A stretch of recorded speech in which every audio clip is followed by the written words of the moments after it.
안녕하세요. 노사발전재단 노사상생협력 고용노동 이슈체크 해설을 진행하게 된 김준희 노무사라고 합니다. 이번 시간에는 노사상생협력을 위해 고민되어야 할 8가지 주제를 비교적 간단하게 짚어보는 시간을 가져볼 텐데요. 보다 자세한 설명과 본격적인 고민들은 노사발전재단 사업과 함께 해주시면 감사하겠습니다. 그럼 본격적으로 시작해 보겠습니다. 첫 번째 주제는 급격한 산업 재편에 따른 공정한 노동전환 과제입니다. 전 세계의 경제적 패러다임은 저탄소와 디지털 경제로의 급격한 재편이 이루어지고 있음은 이제 체감적으로 느껴지실 겁니다. 이에 한국판 뉴딜 정책과 탄소 중립선언과 이행, 그리고 산업구조 전환을 위한 다양한 정부 정책들이 발표된 바 있고, 이에 대한 지원 제도 역시 쏟아지고 있습니다. 저희 대한민국은 미래 사회의 경제 핵심 동력인 반도체, 배터리, 바이오 분야에서 세계 5위권에 위치할 만큼 산업 재편은 이미 가시적인 변화라고 볼 수 있겠습니다. 하지만 급격한 산업의 재편 안에는 기존의 탄소 의존성이 강했던 산업들은 전환에 일정한 시간이 소요되기 마련입니다. 그 과정에서 노동자들의 고용의 불안 현상과 새로운 산업의 직무에 적응할 교육이 필요한 것 역시 자명합니다. 이렇듯 산업 재편 과정에서 발생하는 노동 전환의 과제에 있어서 22년은 그 분기점이 될 것으로 예상되고 있습니다. 공정한 노동 전환을 위한 준비, 다양한 정부 지원 컨설팅과 교육 프로그램, 그리고 직접적 비용 지원 등을 통해서 슬기롭게 대처할 필요가 있다고 볼 수 있습니다. 급격한 산업 재편에 따른 공정한 노동 전환, 어느 일방의 피해 전가가 아닌 슬기로운 해결을 위한 준비가 필요한 시점입니다. 두 번째 주제는 코로나 팬데믹 이후의 근무 방식의 변화입니다. 불과 2년 전만 하더라도 주 52시간 제도를 준수할 수 있느냐를 두고서 많은 사회적 논의가 있었던 것을 우리 모두는 기억이 나실 겁니다. 물론 아직도 장시간 근로의 문제를 두고서 많은 갈등이 발생하는 것도 사실입니다. 그런데 지난 2년 사이에 근로시간의 쟁점은 주 52시간에 대한 정량적인 고민이 아니라 사회적 거리 등의 영향으로 유연한 근무 제도의 논의와 이제는 하물며 주 4일제의 가능성에 대하여도 논의가 진행되고 있습니다. 이에 우리 사회는 코로나 팬데믹 이후의 근무 방식에 있어서 새로운 대안을 찾고 있다고 해도 과언이 아닙니다. 팬데믹 이후의 근무 방식은 유연한 근무 형태와 사물 인터넷 등의 지원을 통한 스마트 워크 시스템의 융합된 형태의 모습일 가능성이 높은데요. 이 유형은 아마도 여러분이 알고 계시다시피 재택근무로 결과적으로 나타나고 있다고 볼 수 있습니다. 하지만 문제도 있습니다. 코로나 팬데믹으로 급격하게 추진된 특성이 있기 때문에 팬데믹 이후에도 안착될 수 있는지에 대해서는 시스템과 조직 구조와 문화 등 특히 제도적인 측면에서 보완될 요소가 많다고 볼 수 있습니다. 그런 측면에서 아직은 근로기준법 혹은 팬데믹 이전에 형성된 제도로서의 유연근무제와 재택근무는 개념상 차이가 있을 수 있다는 것에 우리는 대비와 고민이 필요합니다. 쉽게 정리하면 팬데믹 이후에 이러한 제도가 지속될 것인가?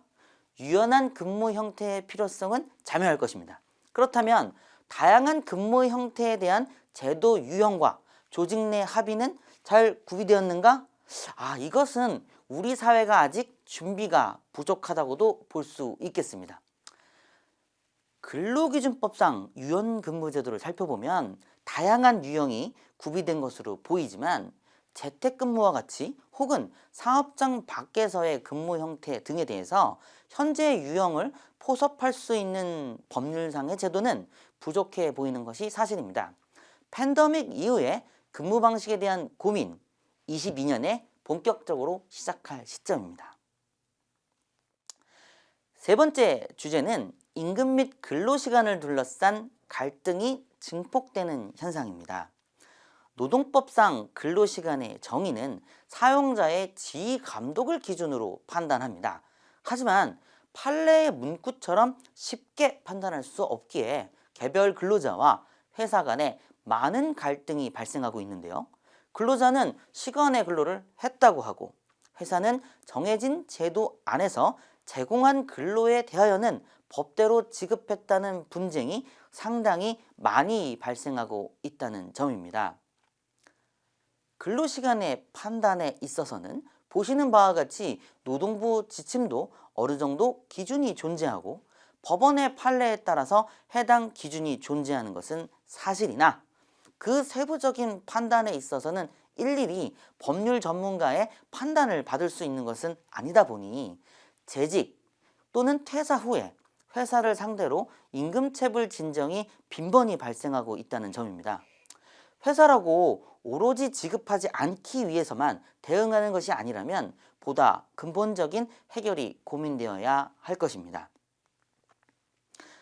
하지만 노동청 진정 및 소송에서의 근로시간 입증은 민법의 원리상 주장하는 자에게 있고 회사에 있었던 시간만이 아니라 실제 일한 시간을 입증해야 한다는 점, 나아가 회사 혹은 사용자의 지휘 감독하에 있었다는 것도 입증이 필요합니다. 쉽지 않겠죠.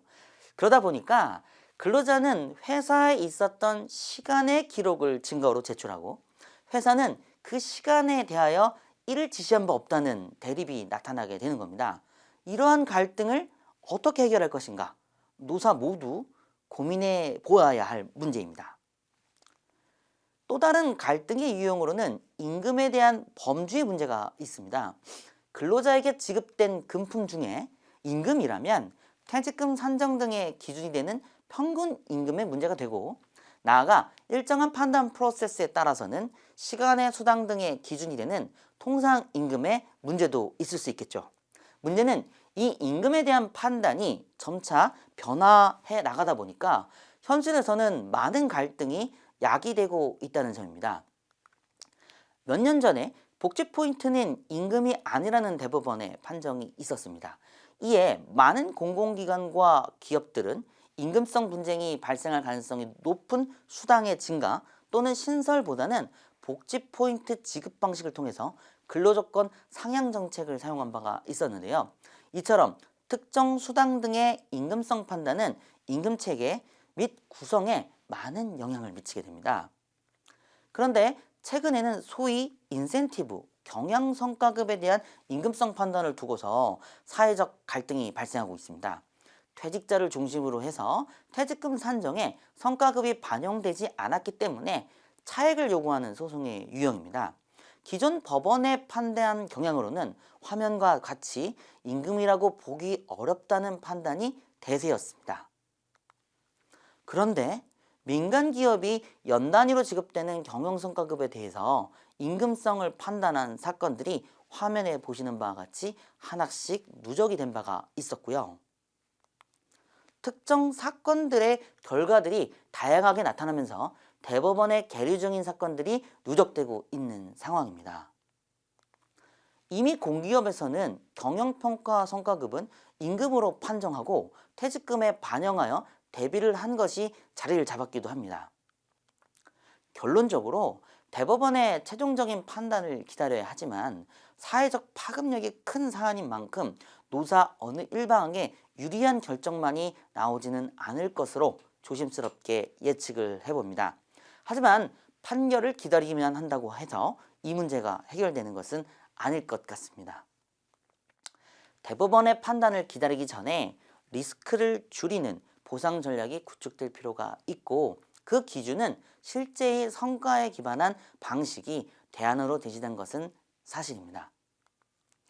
무엇보다 임금성 판단 혹은 임금의 범주를 두고서 노사 간 갈등이 발생하는 유형이 아니라 공정한 성과 분배의 관점에서 머리를 맞대야 하는 상황이라는 것에 공감이 필요할 것 같습니다. 네 번째 주제는 근로자 대표의 선출에 대한 주제입니다.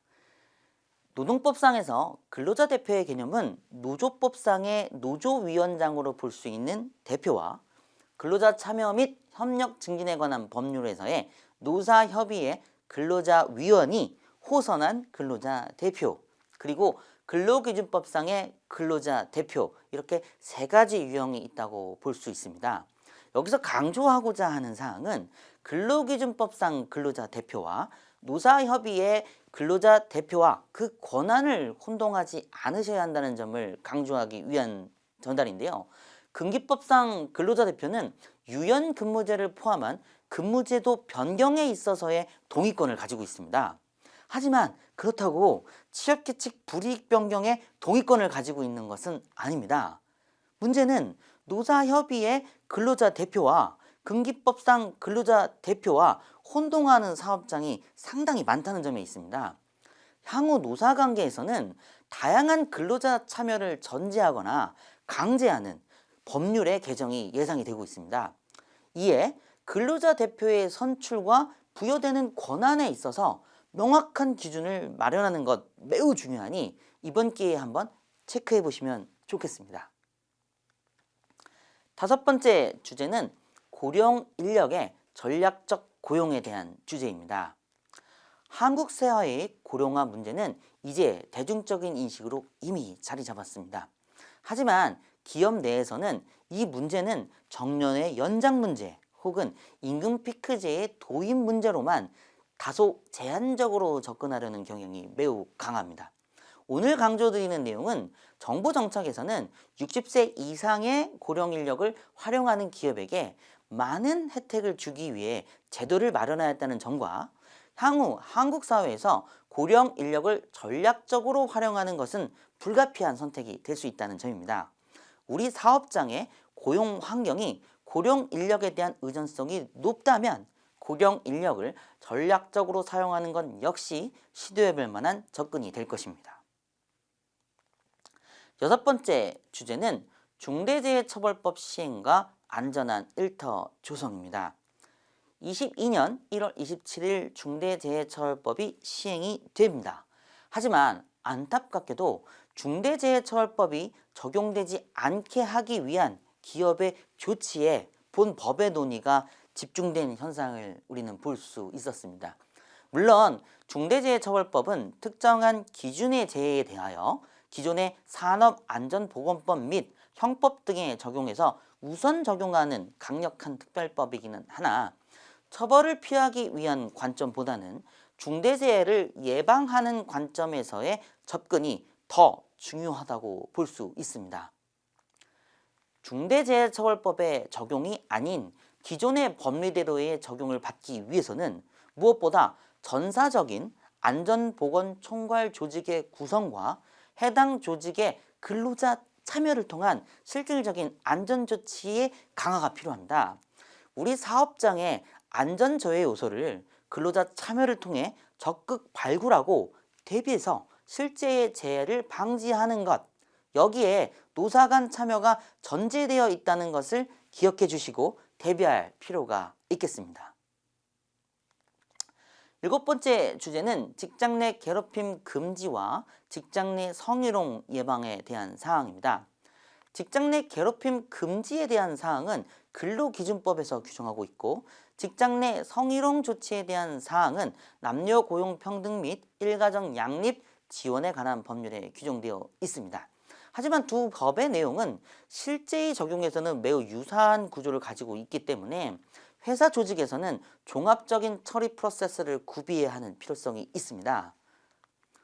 오늘 짧은 영상을 통해 전해드리고자 하는 정보는 직장 내 성희롱 구제 방안에 있어서는 노동위원회를 통한 구제 방안이 신설되었다는 점에서 기존에는 회사의 인사 담당자가 조사하는 과정에서의 부담과 판단의 비전문성으로 인한 부담이 아주 심했던 것에 비해서 이젠 노동위원회를 통한 판단이 가능해졌기 때문에 제도 활용을 통한 문제 해결이 조금 더 구체화되었다고 볼 수 있습니다.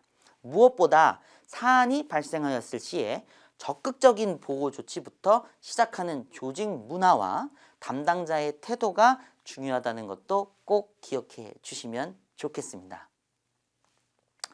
마지막 주제는 교섭창구 단일화 제도입니다. 노동조합이 있는 사업장에서는 이 제도에 대한 이해와 중요성은 충분히 인식하고 계실 것입니다. 하지만 21년 상반기부터 현재에 이르기까지 사무직 노조의 출범 현상이 나타나면서 한 개의 사업장에 이미 단체 협약이 체결된 상황에서 새로 신설된 사무직 노조가 현장직 노조와의 교섭 단위를 분리할 수 있겠냐의 문제에는 22년에 상당히 중요한 주제가 될 예정입니다. 교섭권을 가지지 못한다면 사실상 교섭대표 노조의 교섭에 의존할 수밖에 없기 때문에 노노 갈등이 발생할 수 있고, 여기서 파생되는 노사 갈등도 예측이 된다고 볼 수 있겠습니다. 이에 22년에 법원의 판정이 예정되어 있는 교섭 단위 분리에 대한 사항도 우리 노사관계에 상당한 영향이 있다는 점에서 주목할 필요가 있습니다. 지금까지 22년도에 노사 상생 협력을 위해서 고민되어야 할 이슈 8가지를 한번 간략하게 정리해 보았습니다. 이러한 고민을 좀 더 깊고 심화 있고 본격적으로 노사가 함께 해결하길 원하시는 기업분들은 노사발전재단 지원사업과 함께 해주시면 감사하겠습니다. 노사발전재단은 행복한 노사, 활기찬 일터를 만들기 위한 원스톱 서비스를 지원합니다. 일터혁신 컨설팅, 노사 파트너십 프로그램 지원 사업, 그리고 중장년 교육 프로그램 및 재취업 지원 서비스 컨설팅 등이 대표적인 사업입니다. 지금 이 영상을 보고 계신 기업분들에서는 이러한 문제를 함께 하고자 한다면 노사발전재단의 프로그램에 참여하셔서 한번 개선의 기회를 가져보시면 좋겠습니다. 이것으로 고용노동 이슈 해설을 마치도록 하겠습니다. 감사합니다.